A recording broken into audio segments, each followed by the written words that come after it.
Hey, this is Caesar with Smell Engine Velocity. I want to do a really quick video about the oil leak on the Lifan. But before we begin, don't forget, if you like this channel, go ahead and give it a like, give it a subscribe, leave comments below about anything that I talk about. This is going to be a quick video as to why my Lifan is leaking a little bit of oil, and I believe the same thing is happening to other people also. So, here we go. If you look down here, below the front sprocket down here is the spot where the sensor goes for your shifter. The shifter is assembled with this piece that goes in the hole, and there's a gasket right here, okay?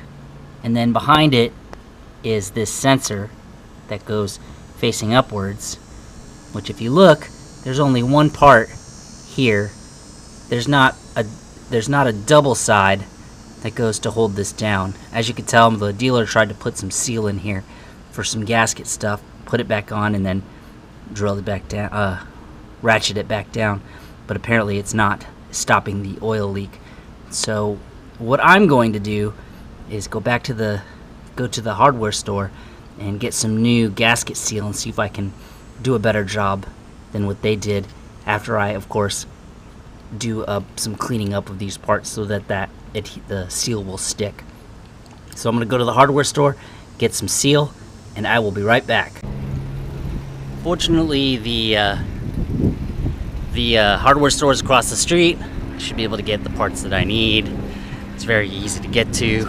I'll take my one-man power vehicle that folds to the store, and hopefully we will get resolution. A little bit of background.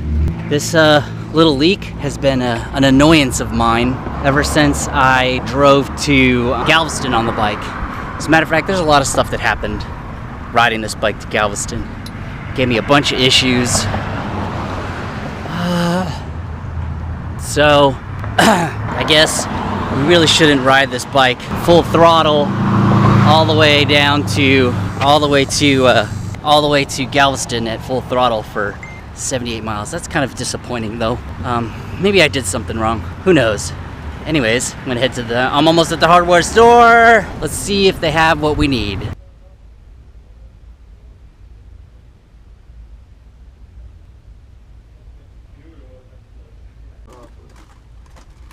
Like that?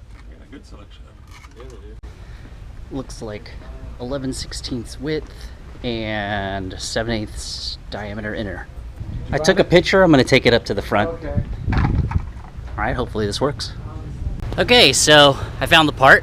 They're both the exact same size, just one needs to stretch a little bit more. Hopefully the one that I have for the other piece fits correctly. Let's give it a try. So I'll put up a picture of the sticker of the part that I used. Hopefully this will help resolve some other people who might have this same issue. Alright, let me get to the garage, let me put this on, and let's see what it does. Alright, it is reinstalled. Old O-rings are gone, and the much wider new O-rings are in. Took a little bit of finagling to get them to go in. Kind of had to pull a little bit of oil and twist it a little bit to get it to slide on and then line up that needle. Went ahead and put this down all the way. I'm going to roll this into the garage, put a clean piece of cardboard underneath it, and we will check it in several hours. If this works and I don't see any drips, probably should wipe the bottom of the bike. Let's see what happens. Let's give it some time. We'll be right back. Okay, we're back.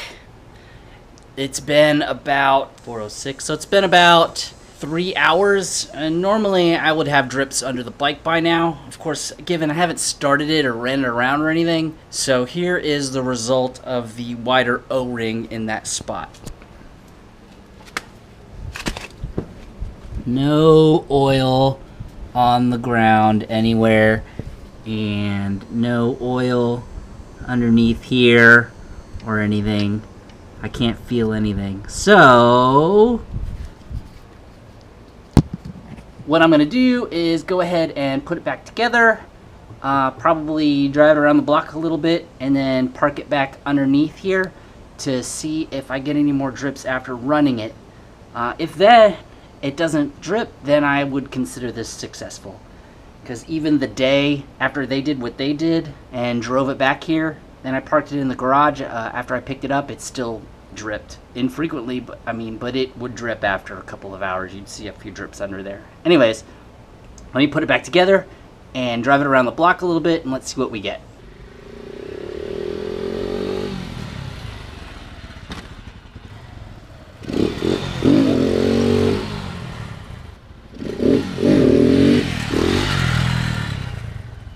Okay, well, I did some riding around the block, and then you saw me do some wheelie practice in front of my house.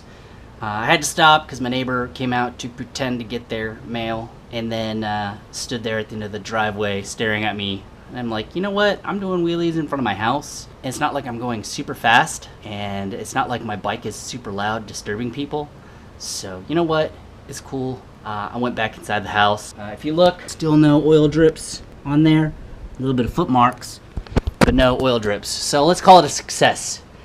Anyways, I'm gonna go ahead and wrap this up.